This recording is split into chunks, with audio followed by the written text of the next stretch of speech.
আমার এই বালতির গাছের অবস্থা দেখুন, গাছগুলো খুব ভালো হয়েছে এবং এর শিকড়ও খুব ভালো নেমেছে আশা করা যাচ্ছে।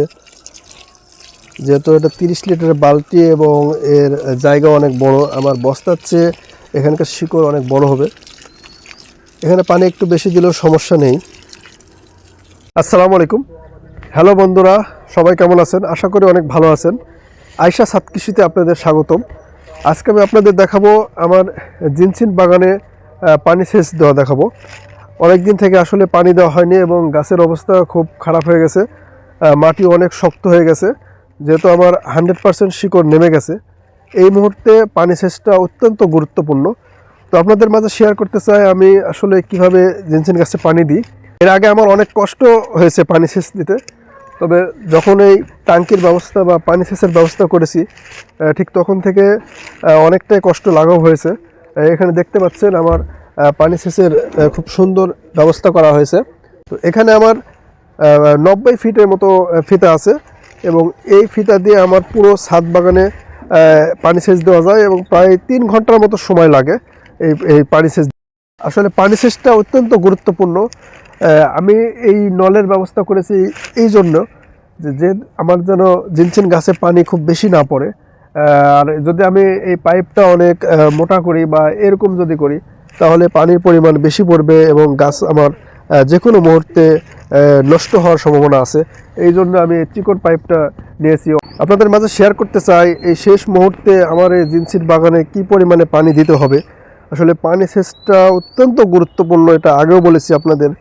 যদি আমি বেশি দিই তাহলে আমার এই যেটা এখন 100% শিকড় এসেছে, এই শিকড়টি পচে যাবে। আর যদি পানি না দিই তাহলে অনেক সময় এই শিকড়টি আমার শুকা যেতে পারে। মাটি শক্ত হয়ে গেলে এই শিকড় অনেক ক্ষতিগ্রস্ত হবে। তো আপনারা দেখতে থাকুন, আমি ফিতাটি আগে বিছিয়ে নিই।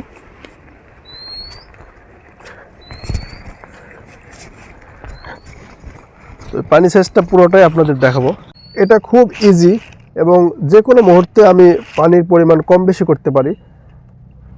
এই যে এখন অন হয়ে গেল এবং আমি যদি মনে করি যে পানি কম দিব তাহলে হালকা দিলেই হবে এবং অফ করার সময় জাস্ট অফ করে দিলাম। দেখতে পাচ্ছেন আমার গাছের অবস্থা আসলে খরার জন্য খুব ভালো নেই।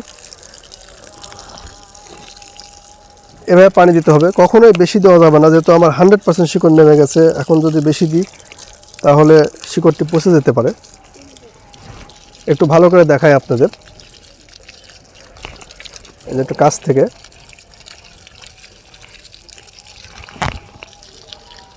জিনসিন চাষ করা অনেক চ্যালেঞ্জিং এবং কষ্টকর।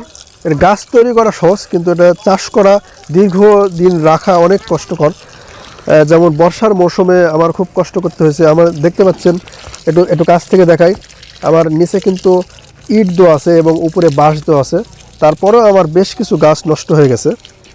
তো পানি খুব সাবধানে দিতে হবে, এই পরিমাণে অল্প পরিমাণে পানি দিতে হবে, জাস্ট শুধু একটু ভিজে দিলেই হবে। যেহেতু এখন শীতের মৌসুম, প্রচণ্ড কুয়াশা পড়তেছে।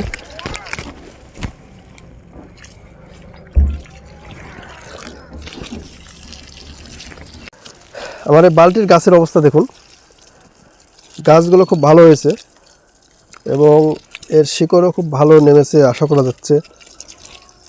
যেহেতু এটা 30 লিটারের বালতি এবং এর জায়গা অনেক বড়, আমার বস্তার চেয়ে এখানকার শিকড় অনেক বড় হবে। এখানে পানি একটু বেশি দিলেও সমস্যা নেই। এবার দেখছেন আমার এই তেলের বোতলে গাছগুলোর অবস্থা খুব খারাপ হয়ে গেছে।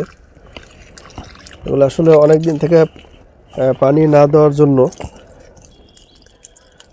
যেহেতু জায়গা খুব কম, বোতলের জায়গা খুব সংকীর্ণ, এই জন্য পানি আসলে একটু বেশি দিতে হবে। তো আজকে পানি দেওয়ার ভিডিও আমার এই পর্যন্তই।